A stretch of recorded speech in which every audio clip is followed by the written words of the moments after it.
Gonna. Good evening. Today we'd like for you to sample the little something on the menu, the CLT sandwich.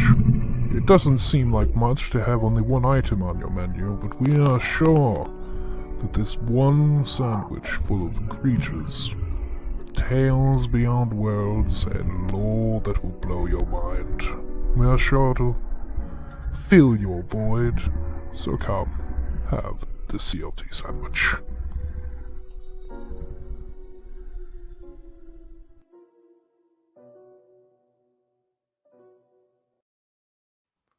And good day to you, and welcome to our little diner here, where the only dish we do serve is the CLT sandwich. My name is Anthony, and I will be serving you today. With me and dining along with you is Jared Minikheim. Say hello to your fellow diners, Jared. Hello, fellow diners. Thank you for tuning in.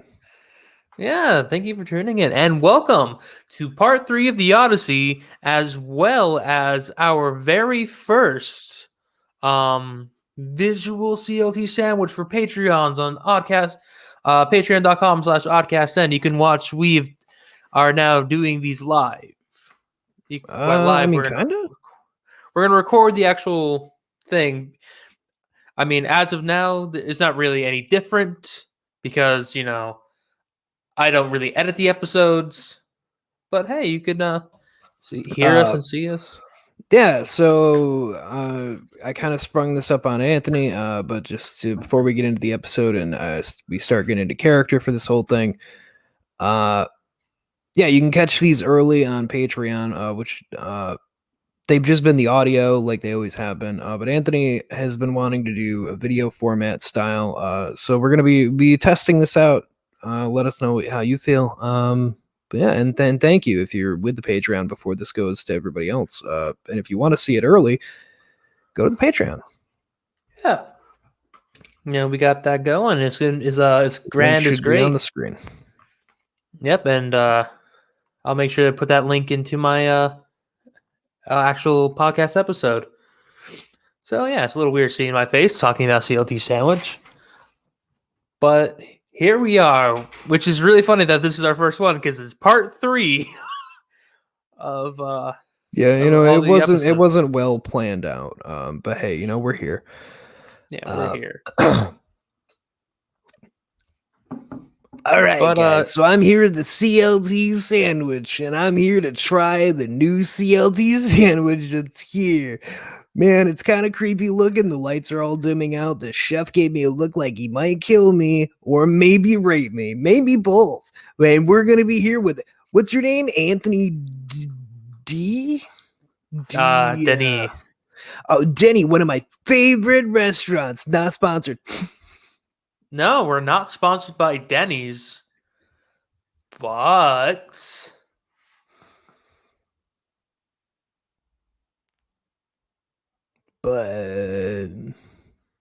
wow, I thought Monday, which is technically 2 days ago, technically we're on Friday, would be the first day so we could officially announce it. Will it be announced? I guess I'll just have to open up the thing. I'm stalling now because I thought that Jared was going to be prepared when I said that. No, I don't know what he's talking about. I'm completely lost. I'm just here for the CLT sandwich or soup or ribs or whatever the hell it's going to end up being today. But this episode actually does have a sponsor. Oh? Yeah, retro gaming wear. Oh. Or did you forget? I didn't forget. I just eating too many things over at Denny's. Not sponsored.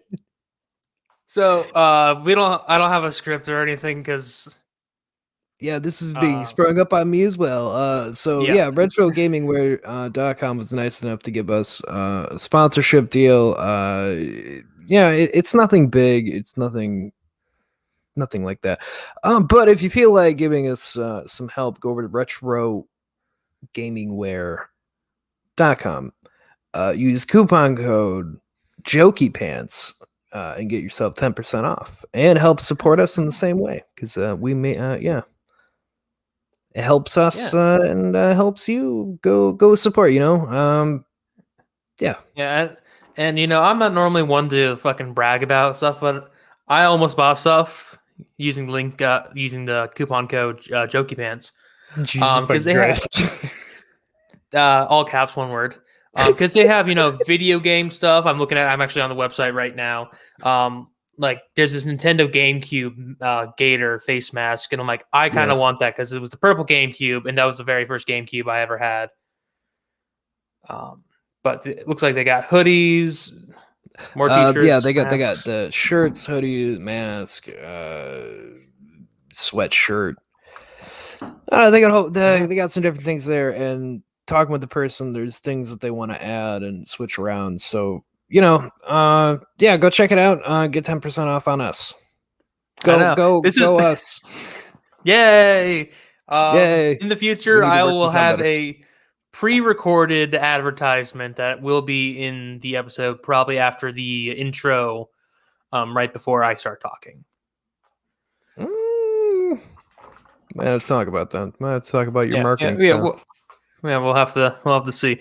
But today we're doing part 3 of the Odyssey. Now this has been our 2-hour journey, Odyssey.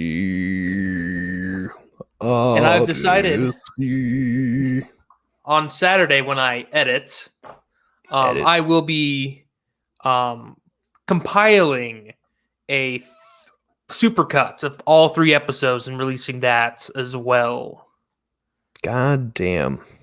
Yeah, and I will put a thing before saying, hey, this is a supercut. If you don't want to listen to the same 3 episodes, or, I might do it for a special. I might release it later. But a supercut of all 3 episodes is going to be edited tomorrow.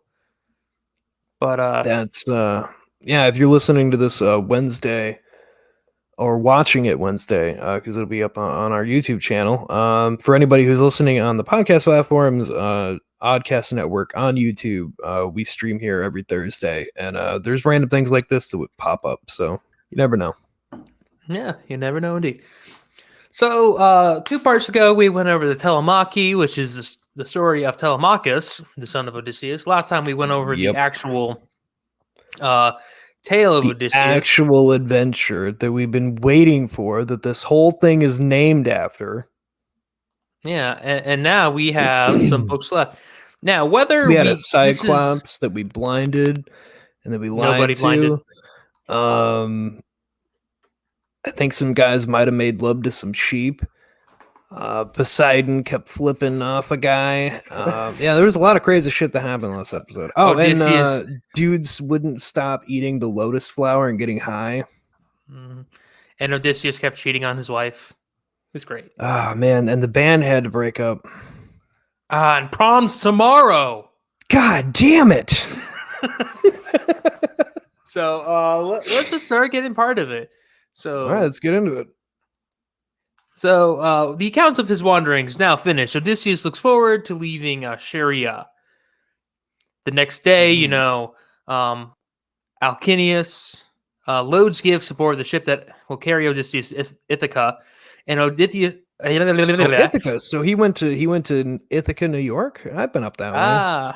I've been there too. I've also been to Cuba, New York. That's where I got a lot of cheese. Oh, very nice. Very nice. Oh, dude, the Cuba cheese. We can't get distracted. Keep forgetting. I just keep thinking about delicious food from back home. I know. Fucking garbage plate. Oh, God, I haven't had a garbage plate in forever. I haven't had a garbage plate in forever. So anyway, he takes his leave for Ithaca, New York, across the ocean. It's going to take a while. Yep.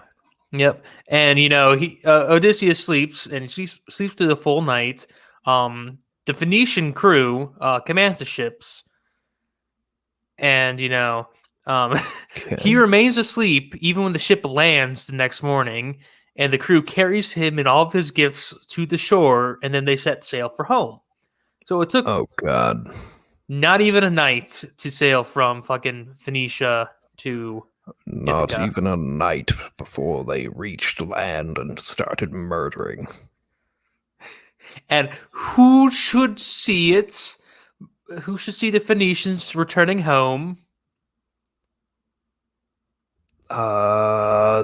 Leonidas. No, none other than Poseidon. Poseidon. I see the middle Yeah. fingers. I already know. And Poseidon. God, I would love to see art The of strange just middle fingers. finger waves have returned. Yes. And he's pissed off that he saw the Phoenicians helping out his quote unquote nemesis. Is it just because he blinded a Cyclops? Like, I feel like there's worse things he could have done to piss off blinded the his god of the son, ocean. And he said that he didn't need the ocean. I don't know. I feel like this is petty. I feel like the gods are just very petty. Maybe it's they're just me. petty. No, the Greek gods are petty as fuck. Okay, I thought it was just me, but I'm glad. I'm kind of right. So he complains to Zeus, who allows him to punish the Phoenicians, just as their ships are pulling into the harbor. Prophecies mentioned at the end of Book 8 is fulfilled. The ships suddenly turn to stone and sink to the bottom of the sea. I'm sorry, back up. Uh-huh. What the fuck just happened? Poseidon turned all their boats into stone. Uh-huh. I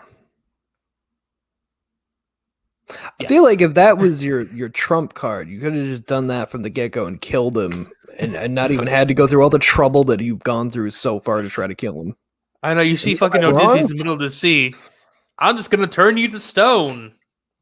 I know, just wait till he's like close to land like now, and it's like, oh, he's approaching. Oh, well, all your ships are gonna turn to stone. It's like, why didn't you do that at like the beginning when he was on like a raft, when he would have just died immediately? Why did you wait this long? Who fucking knows? So, back in Ithaca, Odysseus wakes up to find a country he does not recognize. Oh no. For, you know why he doesn't recognize the country? No, I do not. For he has been... Oh, you're fine. For he has been shrouded in mists again to conceal his true form by Athena while she plans her next move. At first, he curses the Phoenicians, whom he thinks duped him and left him in some unknown land. But Athena, disguised as a shepherd, meets him and tells him that he is indeed in Ithaca. You're indeed in Ithaca, New York. Do you not see the signs for buffalo wings and cheap pizza? Rochester's right around the corner. Journey just is playing in every diner, no matter where you go. It's can't stop believing, or else you'll just want to die. Oh, New York is great. Please, no. With characteristic cunning, Odysseus acts to conceal his identity until she reveals hers. Athena, impressed, announces that it's time for Odysseus to use his wits to punish the suitors. She tells him to hide out in the hut of his swineherd. So she makes him the Punisher? Basically. You must punish these horny men. Yes. Whatever you'd like me to do, I will do. She informs him that Telemachus has been looking for him, and then she disguises Odysseus as an old man. Yep, that's true. And if you watch Brother, see what you're gonna want to do here is you're gonna want to go and you're gonna want to play at the craps table and you're gonna want to spike it up. I like the idea also that he's just wearing those really like classic fake old beards. Oh yeah, just trying. He's faking it really hard to be old. He's like, "Don't worry, Sonny." Oh my god, he's the Johnny Knoxville old man bit. Balls hanging out from his shorts. Yeah, get away from me! You don't understand. You just gotta grow up old man voice. Yeah. For those watching the video, when I have my notes in front of me on the screen where my webcam is, but Jared is located on my second monitor. So when I'm ever looking at Jared to talk to Jared, I turn and look away. Yeah, and I would have mine on, but due to some recent things, I'm just not in the usual setup, so my camera's not on, unfortunately. That'll be getting fixed eventually. Watch our episode on Thursday to figure out what happened. Yeah. Go listen to the episode. If you're on YouTube, it'd just be Thursday. But yeah. Anyway, all right. So I'm sneaking in here, and I gotta punish all these suitors. They're all just a bunch of pussies.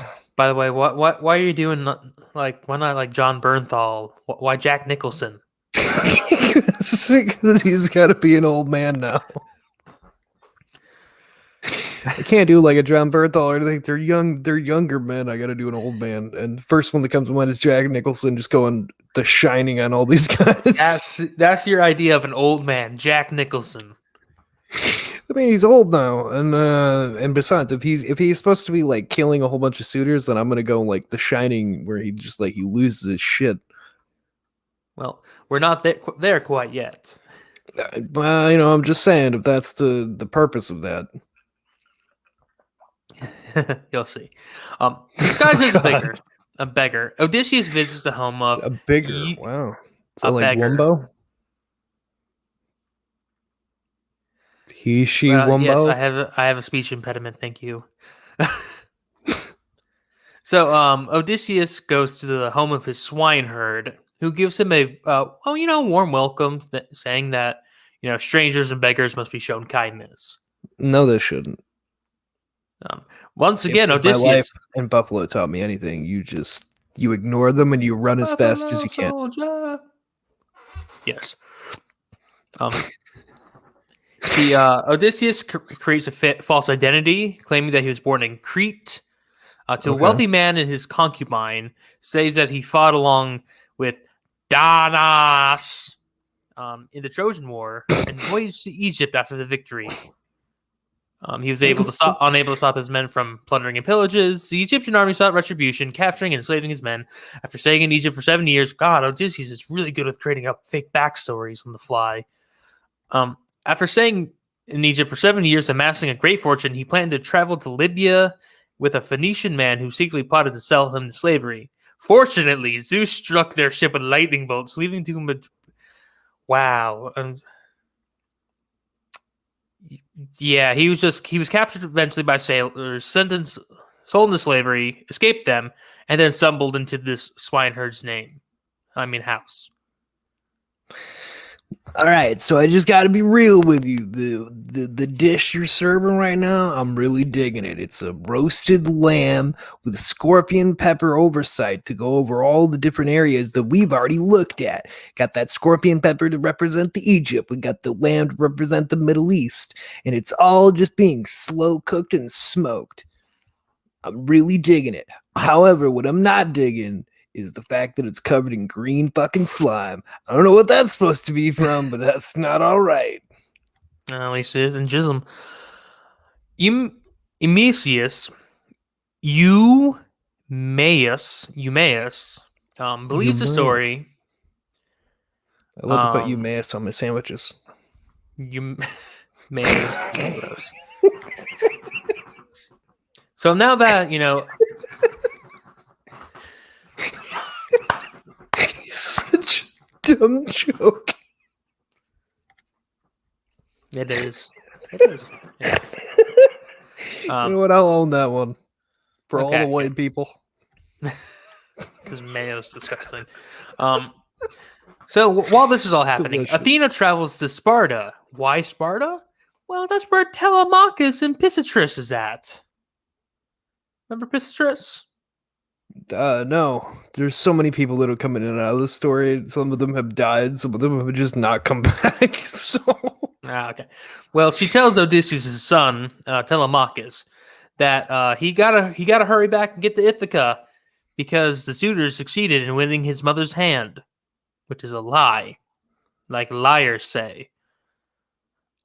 She also warns him of an ambush. Remember the ambush that was set up at all the way to the end of part 1? Oh, yeah. Yep. And, she tells him how to avoid it. And then she also instructs him to first head home to the swineherd, Eumaeus, Make 'Cause, sure you put that Eumaeus on your sandwiches. Everybody loves it. I'm just going to say a different name. The next day, Telemachus. So this is in the past, by the way. Okay. So this is just all catch up to where they're at with Odysseus himself. Yeah. Okay. So she tells him how to get past the ambush. He sneaks back to the ambush and meets up with his father at this like backwoods fucking thing. Unbeknownst to him that it's actually his father who's there, and that's why they're bringing him back, I assume. Basically, yes. You've summed up this whole little book right here. It's just, I'm just going to skip this because I really want to because we got some more to get through. And I want to It seems like that's where it's getting to. It's just in that old Greek way that like dance around it with a whole bunch of different characters that you'll probably never end up seeing again. Yep. So Telemachus, as there says, Telemachus and Pisistratus, or Pisistratus. So Pisistratus is what I'm just gonna say. I'm Pisistratus. Now I'm busy in the cup across the room and hit it.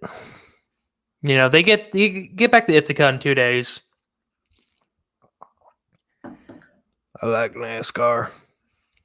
And they as they part, they see a hawk fly by carrying a dove in his talons, which Theoclemius, a loyal crewman, interprets as a favorable sign of the strength of Odysseus' house and line. God, birds. What is it with the fucking Greeks seeing birds? I don't know. Like, what is it with people and just seeing birds and we just assume like, bird of prey doing something that it's just naturally born to do. That's a good sign for me. That's a sign that I will enter a fight and win in victory. I will win. Oh no, I'm losing, but the eagle. Oh no. It was a bad omen. Little did they know the eagle had taken a baby bird that only pretended to die, and once they got back to the nest, it slit the eagle's throat.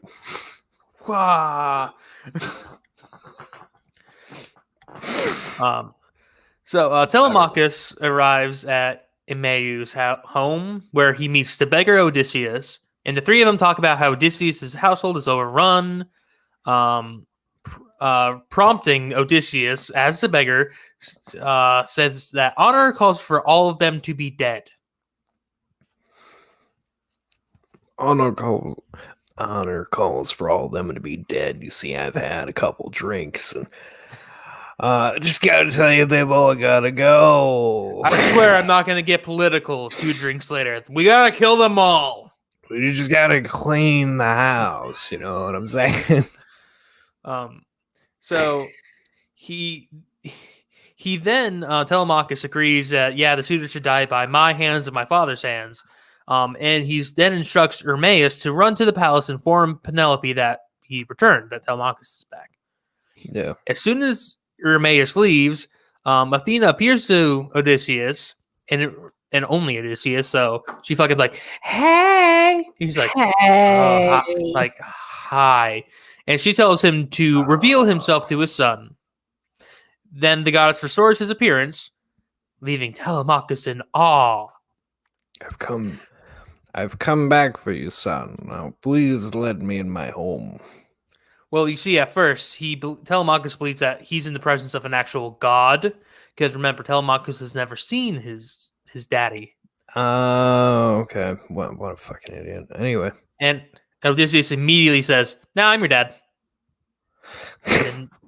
And then they reunite in tears. It's great. A happy ending for them. Oh yeah. What happens next? This can't be the end of the story. Oh god, no. This is nowhere near the end of the story. They discuss their plan, and Telemachus is very doubtful that he and Odysseus will manage to overtake the suitors, because there are over 100 of them. There's 108 of them. So saying that's over 100, a lot of dudes. Yeah, it's a lot of dudes. But say there's over 100 of them. There's 108. That's not that much. Over no one 100. Like when I think of over 100, I'm thinking like 160. It's over 9,000. Yeah, it was when it's 9010. No one asked you. Shut up, Nappa. So Odysseus assures them that the gods are on their side. Odysseus instructs Telemachus to keep his return a secret from everyone.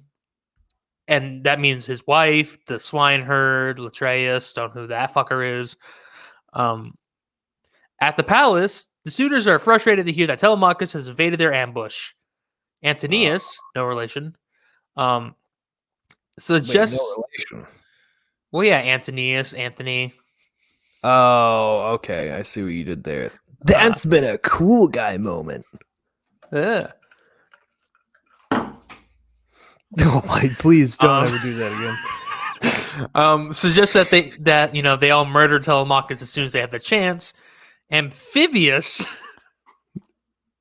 Oh yes, Amphibious, I've come back. Amphinomous. Amphiminous.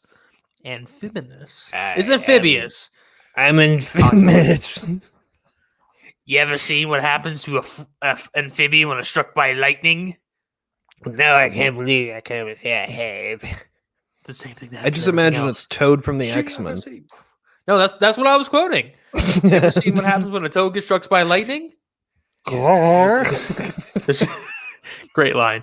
And Toad from the X-Men, that's his full name, Toad from X-Men. He says that, that their plan might anger the gods. No, he does also. He does say something earlier in the movie. It's hard to understand him because they made him look like an alien.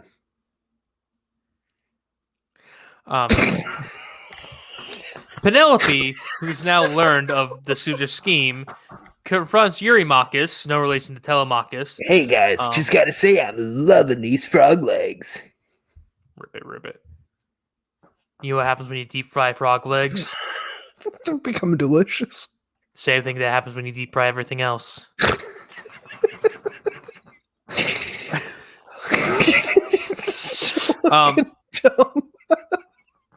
So, Penelope, who, found out about the same, talks to Eurymachus and says that, reminds him of the time that, Odysseus saved his life, saved his father's life.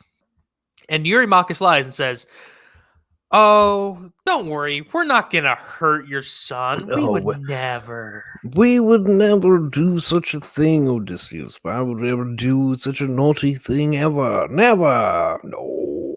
No. Telemachus leaves Odysseus and heads back to the palace, where he receives a tearful welcome from Penelope and his nurse, Euryclea, which has no relation to Eurymachus, who has no relation to Telemachus. Yeah, there's no relation, just similar, I don't know. Yeah, names. And he just he doesn't tell anyone that he saw Odysseus. Meanwhile, Eumaeus and Odysseus. No one figured out who I am. Well, this is amazing. He got his disguise back on. Let me just keep filling my drink cup. Yep, thinking about the justice that must be served my kingdom. No, he's not back at the palace yet. Eumaeus and Odysseus, they travel there. Yeah. Okay. And, they meet Melitenus, who's a base subordinate of the suitors, who heaps scorn on Eumaeus and kicks his beggar companion. One of the suitors' subordinates kicks Odysseus. That's awesome. Odysseus, watch where you're putting that foot. And just like, oh, you're gonna die first. I'm gonna. What's your name? Melitenus? Here, why don't you wear this very noticeable mark on your outfit? Oh, that's great. Okay. Odysseus, receives similar welcome at the palace. The suitors give him food with great reluctance, and Antonius goes out of his way to insult him. When Odysseus way to insult him? Yep, he's just like, oh, look at that fucking guy. What a fucking idiot. Well, you're an asshole. Yeah. When Odysseus answers yet insult with insult, Antonius hits him with a stool. He gives him the chair. And he's giving him an RKO out of nowhere. I swear I'm gonna kill all of you and enjoy it. No, it says that, this all, you discuss every other shooter, but I like the idea that it's just turned to fucking WrestleMania. But report of this reaches to Penelope, who has to have the beggar brought to her so she can question God. him. He doesn't want Odysseus disguised, doesn't want the suitor to see him going to the queen room, so he makes a lie, says that he's going elsewhere. Now, a beggar named Arneus or Iris. Iris? Just imagine there's a guy MC hammering into the room. So, Odysseus is about to leave because he said he's about to go to his hut and his hogs. And then this guy fucking walks in and decides to insult Odysseus immediately. So this gives the idea to have the suitors. It gives the idea to the suitors to pit the two beggars against each other for sport. Hey, Odysseus, you be looking worse than my last album. What? And he just starts dancing around the room. All right, that's it. I'm just gonna fight you and kill you myself. I can't take it anymore, So, well, you're not too far off, So they're gonna fight each other to the suitor's wish, and then Odysseus takes off his robe and reveals that he's fucking shredded. Pulls a Master Roshi. Yeah, he's just like, oh, don't mind me.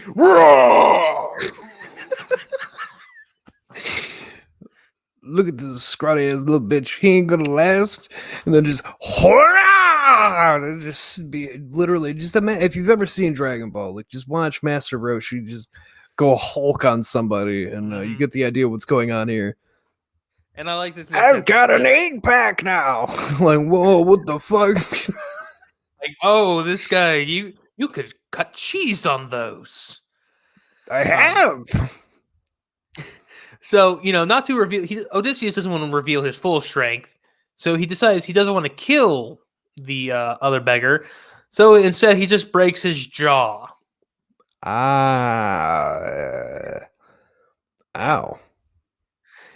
Yeah, like the idea was like, I could kill him. Nah, pa! Well, if I Kamehameha him, I'd probably get him. I'll just give him a swift, deliberate jab to the jaw. That'll do. Yeah. See, you insult me now, bitch. Now, because he won the fight, he can get the choice cuts of meat in a place at the suitor's table. He's sitting next to our good old boy Amphibian. And Amphibian shows kindness. Would you like to sit over here and share my fly spaghetti? He and Odysseus, because Amphibius is being really nice to Odysseus as the beggar. Odysseus is like, hey, don't go to school tomorrow. Oh my god. No, he basically does say that. He says, hey, you should leave, or else you're gonna die when Odysseus takes his revenge. Hey, just so you know. You know that new Dark Knight movie coming out? Don't go see the late night showing. Yeah, no. Ooh. Just wait. I like you. Take your popcorn, just go. Just go. It's fine.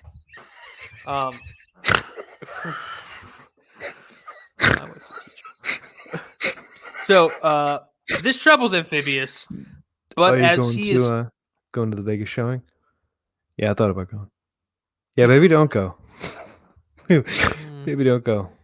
Maybe get the earlier ticket. Then, maybe just go home now. Save yourself the trouble. Yeah, beat traffic. What? No, there will be a lot of traffic. No, I just know. So though, this troubles Amphibious, but because the gods have already decided his fate, he's going to die with the rest of the suitors. He does not leave. So he does take the advice. Meanwhile, Athena compels Penelope to come downstairs before the suitors. The goddess makes her look lovelier without her knowledge, gives her a little bit of primp and pram. Oh, now I'm more lovely to the man. And the suitors are... Because of her name. Penelope.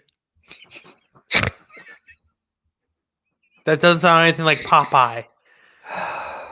No, never mind. Moving on. The suitors are instantly super lusty when she addresses them, like they're stricken with super lust. And Penelope hints that the courtship gifts are due to her, as she will soon choose a husband. Giggity. In response, the suitors readily bring forth splendid gifts, and Odysseus is very happy with his wife's cunning. Oh, I bet he is. So he's removed all of his hiding, so they all know it's him now, right? No, he's still an old man. Oh, jeez, fuck right. So I am He's just gonna be like this, but I'm buff as shit. Throughout the evening, that evening, Odysseus is once more the subject of mockery and abuse, both from the suitors and a slave girl, Melantho. Why does everyone just keep picking on? Is it because he's a beggar? I don't understand. I think so, yeah. As a matter of fact, Eurymachus throws a footstool at him. Another Jesus Christ. Dude gets another stool thrown at him. You think after you hit him with the first one and he didn't go down, he would take the hint. The second chair isn't going to do anything either. So dumb. It's like that scene in Man vs. Steel where he's at the fucking bar and the guy tries to fight him and pushes him and he does not move. Like, take the hint. You cannot do anything to him. Should take the hint, but no. Nope. Telemachus, ends it. Okay, so while the suitors sleep, because everyone went to bed, because Telemachus told them that it's bedtime, Odysseus and Telemachus, guided by Athena, remove all the spears and armor hanging in the main hall and hide them in the storeroom. Yeah. Then Penelope and old man Odysseus meet by the fireplace, and where Odysseus invents another story, which I'm not going to get into the details of, which makes her weep. And old man Odysseus consoles her. Weep. Yeah, consoles her by saying that he has heard news of her husband's imminent return. Penelope wishes to have her maids bathe the old man, but he humbly declines. I think I'll be all right. Yeah. Instead he offers that, you can only wash, only my feet can be washed. Yeah, you know what? While you're at it, why don't you just go ahead and wash my feet? Yeah. Get Tarantino on the phone. Get him over here. We got to shoot just for him.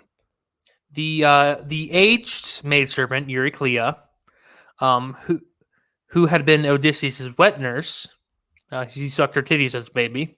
Oh yeah. Washes Odysseus' feet and spots a scar on his thigh from a boar hunt that he had participated in when he was young. She immediately recognizes that, hey, this has to be Odysseus, and she's about to tell the queen, but then Odysseus stops her, explaining that his arrival must remain a secret. Gotta tell you, gotta keep it hush hush, or I won't be afraid to just murder you right here. Basically. By the way, if you can help it, don't go to the bank today. Oh god, I foresaw that joke. So, Odysseus resumes his conversation with Penelope, who asks him to interpret a recent dream of hers. In the dream, an eagle swoops down and breaks the neck of 20 geese. It's a weird fucking dream. Birds again. Once again, birds. Probably a bad omen. Yeah. Odysseus actually interprets this as a good omen, predicting the return of her husband in the swift death of the suitors. Yep. Okay. Yep. That's exactly what I would take it as. Yep. She then reveals to him that she will hold an archery contest tomorrow to decide for once and all who will be her husband. Odysseus responds enthusiastically to this plan, assuring her that her husband will return before any man is able to string the bow. That's a hint, because spoiler alert: only Odysseus can string his own bow. It's magic. Dun dun dun. Yeah. Odysseus finds it difficult to sleep at night, worrying about what lies before him. He angrily notes the maidservants. He fucking makes a list of the maids who sneak off to sleep with the servants, with the suitors. But all the suitors. Penelope finds it difficult to sleep as well. And right before Odysseus is able to sleep, he's wakened by Penelope's crying, who then he has Zeus to show a sign in his favor, which a great thunderbolt happens, which a few of the servants interpret to be a sign of Odysseus' homecoming. Again, these are really weird fucking things. I don't know, man. Like the Greeks, like they saw terrible things and they all like believed they were getting a great omen, and it's all like the worst parts of nature. So I don't like. What did they think of a rainbow? Did they think that meant the end of the fucking world? Then who fucking knows? Like, oh, look at this beautiful butterfly. Oh well, somebody's gonna have to die now. Come here, Billy. It's an omen. Come here, Isaac. I have a sign. God told me I have to kill a child. He sent a blue butterfly. Yeah, it's really funny. The servants, the next day they prepare a feast, and while the suitors are plotting Telemachus' murder, we get another eagle that flies by with a dove in his claws, and our good old boy, yay, Amphibious, predicts this to be an ill omen. To make Odysseus more angry, because I'm sure he needs it after being hit with two chairs. I'm sure. Athena compels the suitors to loosen their restraints. She uses some god magic. They mock Odysseus. A suitor throws an ox foot at Odysseus as a beggar, and Telemachus scolds them. Oh, of course, yeah. Which only makes them more anger. And then, bam! Now, here we go. Now, this is where it's going to get good. Oh, this is where it gets good? I've had a good time so far. Penelope gets Odysseus' bow out of the storeroom and announces she will marry the suitor who can string it and then shoot an arrow through a line of 12 axes. Now, this has multiple interpretations, either like in an axe head, like a diamond cut through the shape. I don't know if you remember Mr. Rainey drawing this picture. Yeah, I remember. It's like a diamond. A diamond through an axe head. You can shoot straight through those of 12 axes, or it's on the other side of an axe at the bottom of the handle. There's like a tiny little eye shape. See, I think that's what they would mean. They're trying to thread a needle. Yeah, with your arrow kind of thing going on. Yes. So she will marry the first person who can do this. So Telemachus sets up the axes, then tries his own hand at the bow, but he fails to string it. Which, I will win this for you, mother. Oh, yeah. And he's out of the contest immediately. The bow seemed to have broke his arm. What a weird turn of events. So the suitors warm and grease the bow. They're warming it apparently, loosens it. Make it supple. Who do we have? And coming up next to the quiver is. Well, we're gonna get to Eurymachus, but Odysseus then before that he reveals his identity to Eumaeus and Philidius, saying, "Hey, you guys have been loyal. Yeah, he will treat them as Telemachus' brother if they fight side by side against the suitors."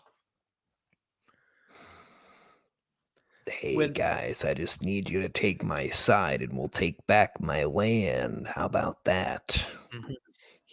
He does this also by showing a scar on his foot. Look, see that? It's a thunderbolt. It's me. I did that to myself when I was in high school. So when he gets back, when Odysseus returns, Eurymachus has the bow, but he can't string it.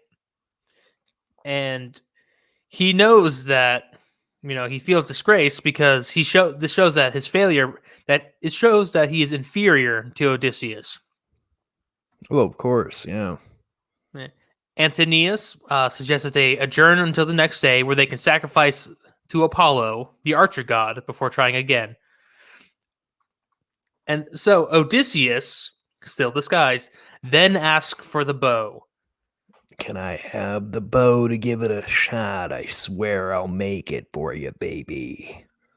All the suitors complain, actually afraid that he might succeed.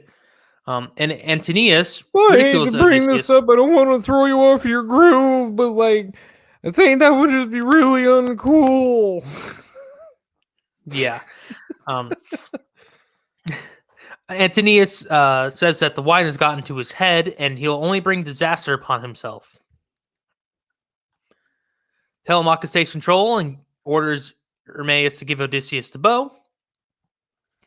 Needless to say, Odysseus easily strings it and sends the first arrow he grabs whistling through all 12 axes.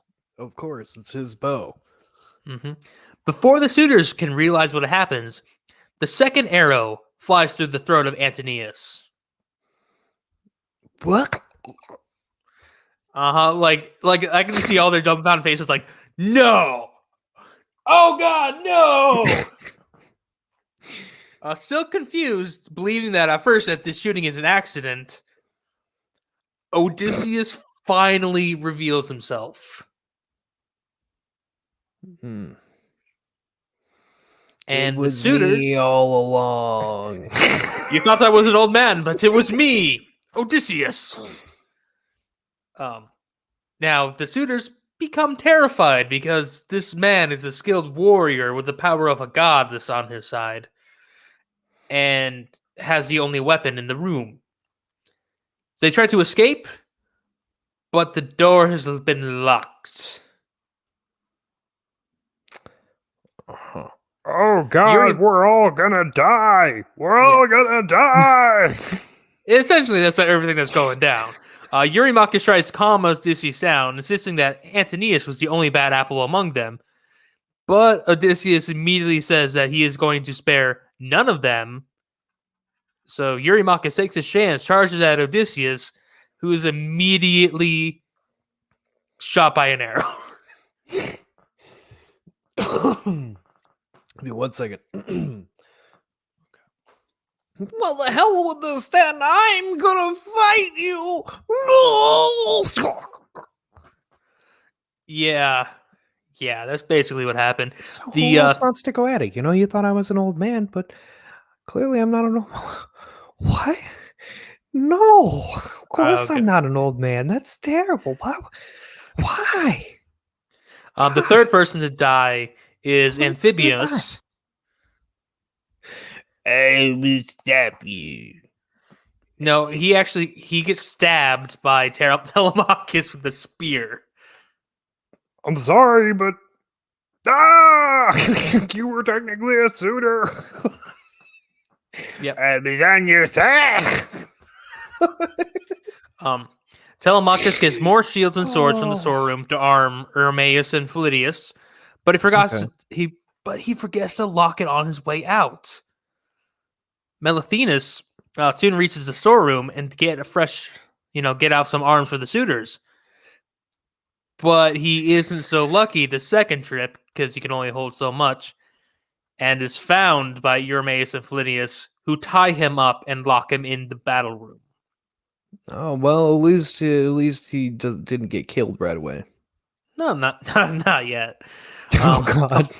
A full battle now rages in the palace hall. Athena appears disguised as mentor and encourages Odysseus, but doesn't participate immediately. Odysseus, you must remember your training. Remember the training that I gave you when you were just a baby daughter. Yeah. So Odysseus and his men are killing several suitors while only, getting baby scratches and stuff. And then Athena gets so fucking hyped, she joins the battle and immediately ends it. Because, she's a goddess. Yeah, I was about to say, like, the goddess jumped in and did, like, the ground pound smash shockwave and killed everyone. Yep. Terrible. Way to Odysseus- ruin it. She's like, damn, I forgot these are mortals. Squishy.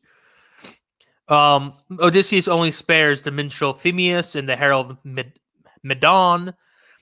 They were unwilling participants. And the priest, Leodius, begs unsuccessfully for mercy. Of course. Yep. So all the suitors are dead. Euryclea comes out. She rejoices to see all the suitors dead. But Odysseus checks her impropriety.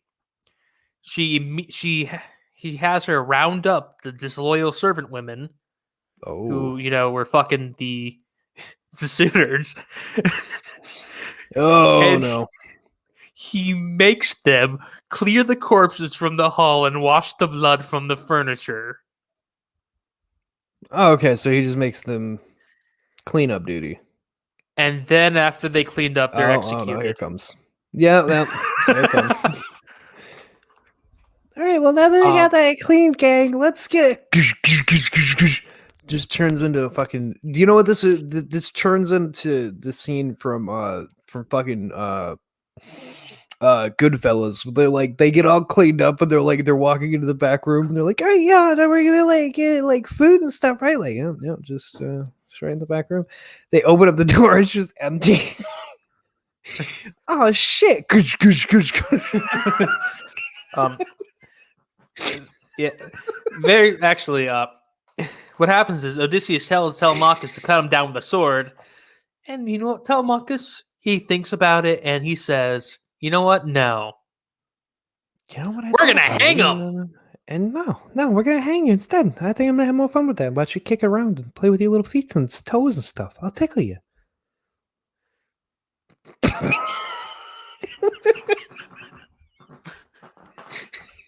Oh look, he's still alive. Tickle, tickle, tickle, tickle. Oh, look at that. I can see fucking Mark Wahlberg.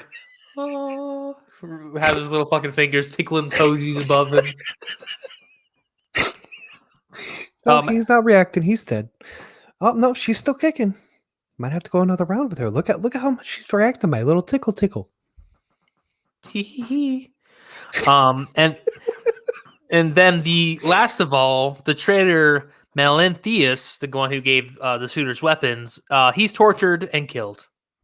Oh, of course, yeah. You got to do that because he gave him weapons. Yep. He then. Oh man. He then fumigates his house. You mean like he called pest control, waited 48 hours, and then came back? Yeah, while his wife was just upstairs. Interesting. Sleeping. Who now, Euryclea wakes up Penelope, tells her that Odysseus returned and got rid of the suitors. Disbelieving, Penelope meets the Odysseus character, who chides her for giving him such a cold-hearted welcome. I'm home! I've been gone for 20 years. You're not even gonna hug me? Bitch. Why can't you just give me some love? Give me some of the hugs and stuff you've been giving your mother. I don't understand. Yep. So she decides to test to prove that it truly is Odysseus. What did I get on my 7th birthday? I don't fucking know. I've been gone for 20 years. Like, but how the hell am I supposed to know what the fuck you got on your 7th birthday? No, it's actually a lot more clever. Fucking 12 years ago. Like, what the hell's wrong with you? Why is she only 19? He's been gone for 20 years. This is the wife who's testing. We all die young. We all know that. We all know we die young in this world. So, Penelope, she orders Euryclea to move the marriage bed out of their bedchamber and prepare it for her husband. Which Odysseus immediately says, no, because that bed is built around an olive tree. So it's impossible to move. Mm-hmm. This proves because apparently only Odysseus and Penelope know that their bed is tied around an olive tree. So they're Okay. reunited. They weep together. They retire to their marriage bed. They have sex. Not really. They embrace each other. Wow. Tune in later tonight to Cinemax to see the conclusion. No, I mean, before they make love, Odysseus reveals that he still has one more task to do. Then he fucks his wife. Oh, okay. What is the other thing he has to do? Well, he has to travel to a far-off foreign land, far from the God damn sea, it. to make a sacrifice to Poseidon. Can't just do that at home. Can't just like get a bowl No, and really not. take it up to an altar or something. Apparently not. No, gotta go cheat on his and then- wife a little bit more before he gets time back to the ball.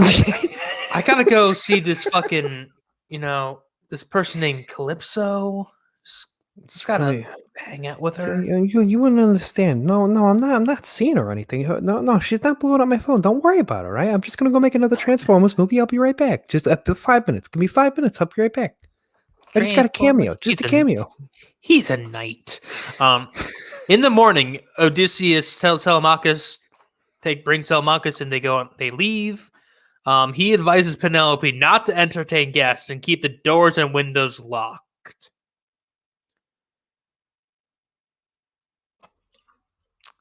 Of course. And last night, he had instructed Telemachus to feign a wedding feast in the palace so as to temporarily conceal the fact that they had murdered all 108 of them. They murdered all the all suitors. 108. And then some. Hermes leads the souls of the suitors down to the land of the dead. There, Agamemnon converses with Achilles, describing That's just for Achilles' you. lavish funeral of Troy. Oh, thank you. I'm like It's all rock for hard you. now. And how I wasn't Agamemnon talking to you, I was. was talking to the people listening. Oh, well, I'm into that shit. Like your mom. Oh, fuck. Agamemnon recognizes one of the suitors, Amphibian. Oh, Amphibian, yeah. And asks how they all came to die so young. Because, 108 people suddenly appeared. Well, you see, I was betrayed by my best friend's idiot son, and the rest of them are trying to fuck his wife. So, Yeah, Amphibian tells him the tale of the courtship of Penelope and Odysseus' And revenge. Listen then- to episode 1 for that. And then how I died was I was told not to go to school. I was like, okay, well, I'm gonna skip out. I'm gonna go see that new movie, Dark Knight. And I went to the midnight premiere. And let me tell you, I did not get the same warning for that day. And my favorite part about this is now Agamemnon, he praises Penelope's loyalty. After Odysseus has what been now? fucking bitches. Yeah, no. Agamemnon's like, oh, you know what, Penelope, you're such a good person because you're loyal. Yeah, but her husband's a scumbag, so I mean, Oh, yeah, totally. terrible. Meanwhile, Odysseus, along with Telemachus, Eumaeus, Philoneus, all arrive at Latreus' farm. At first, he tries to disguise himself as a wandering traveler, but can't keep it up, as Latreus' obvious grief wounds him. He reveals himself to his father. Apparently, Latreus is Odysseus' father. Okay, then it's what a weird Days of Our Life plot twist in the middle of their journey here. Yeah, who is overcome with emotion and faints. When he revives, Odysseus leads him to the farmhouse. I need you to remove it. What do you need to tell me? What's going on? Why are you dying? What's going on? Well, I am your father. Oh my god! What a horrible reveal in the middle of this fucking journey. What the hell is going on? Well, Athena actually grants Latreus a new godlike appearance.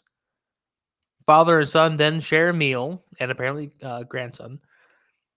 Okay. Meanwhile, the suitor's death reaches the news of town. Medon warns those to seek retribution that Odysseus' revenge was favored by the gods.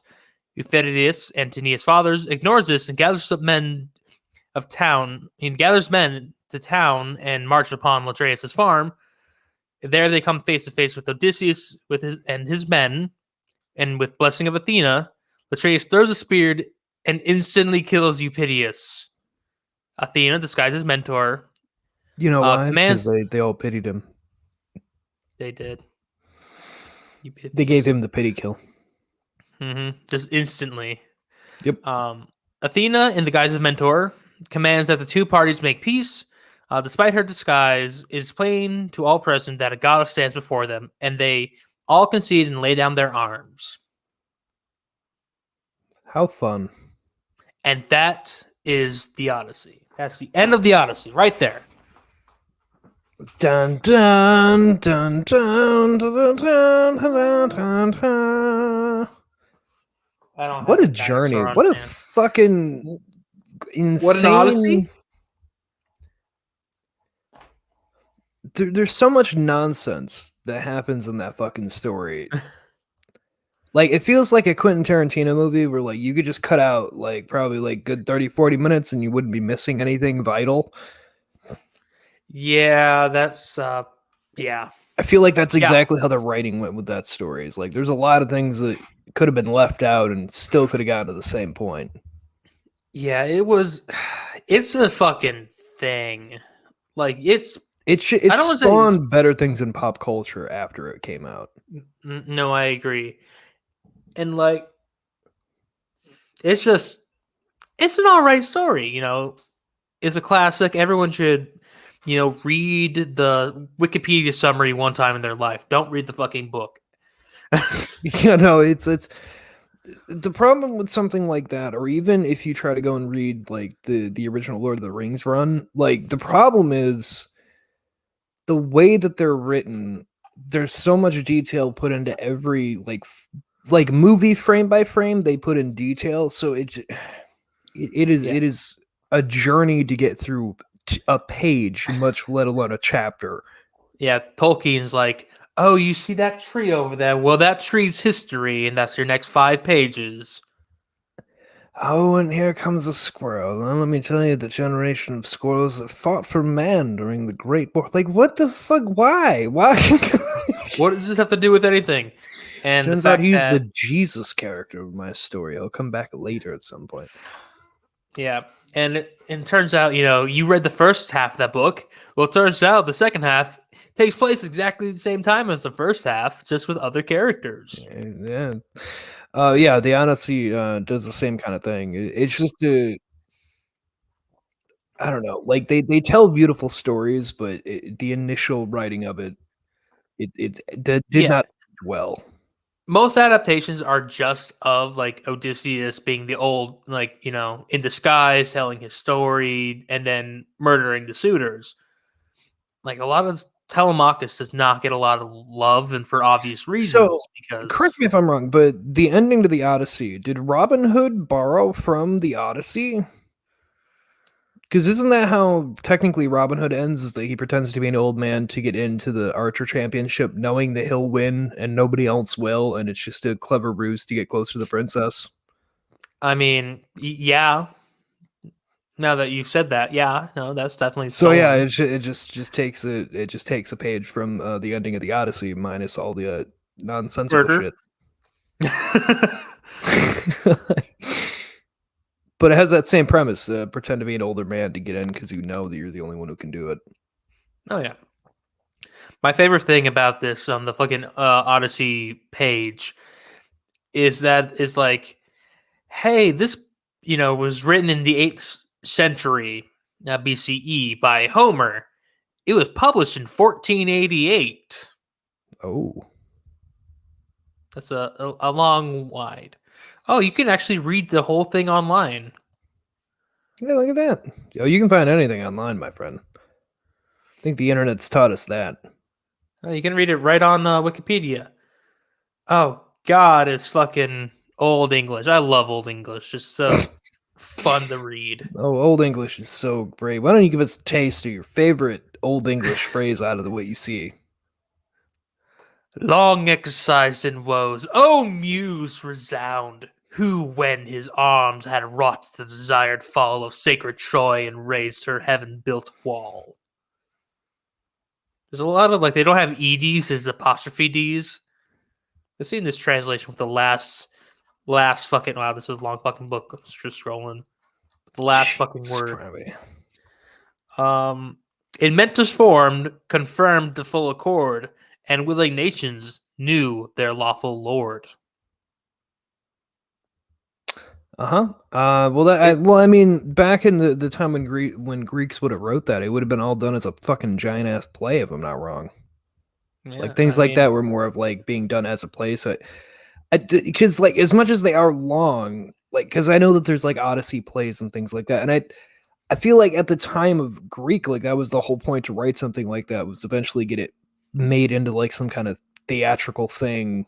And the way that it's worded just sounds like that's what it's meant for. It's definitely meant to be like a thing that's like it's like a Les Miserables kind of thing where like the only way to get through it is to you just kind of have to add like a sing into the way it goes because it just flows really weird. Yeah, it's this whole story is weird, and honestly, like as everyone knows, I really like the Inferno. That's one of my favorite old epic poems. Yep. Because that's also cohesive. It tells a tale. It goes from A to B to C to D. This It's goes not from all over the place. D to A to C to B to E. And then back to A. Yeah. It's like, that's not good. It's all over the fucking place. Yeah. Thank all of you for listening to all this. If you have, I know he said he's gonna put all this together. But thank you so much if you have been listening to these as we've gone along. Hopefully we haven't lost you along the way. It's been a long journey. It's been a confusing one. I know I've gotten confused along the journey. I know. I can't wait to fucking cut these together as one long spiel. One long spiel.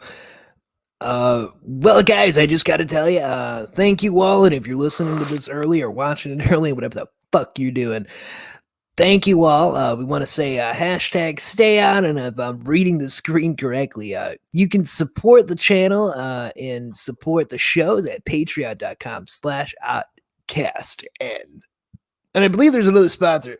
Sorry, the wings are coming back up. Oh my God. All right. So you can also sponsor the boys by going to Retro Gaming Gear. Shit. Is that what it was? Give me this. Oh, you actually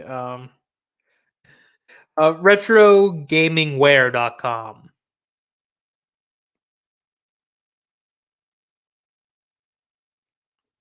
Hello? Jared? And there's an edit. Okay. Yeah, there's an edit. Are you back now? Yes, hi. Okay, yeah, there's an edit then. Is it retrogaminggear.com? It is retrogamingwear.com. Retrogamingwear.com.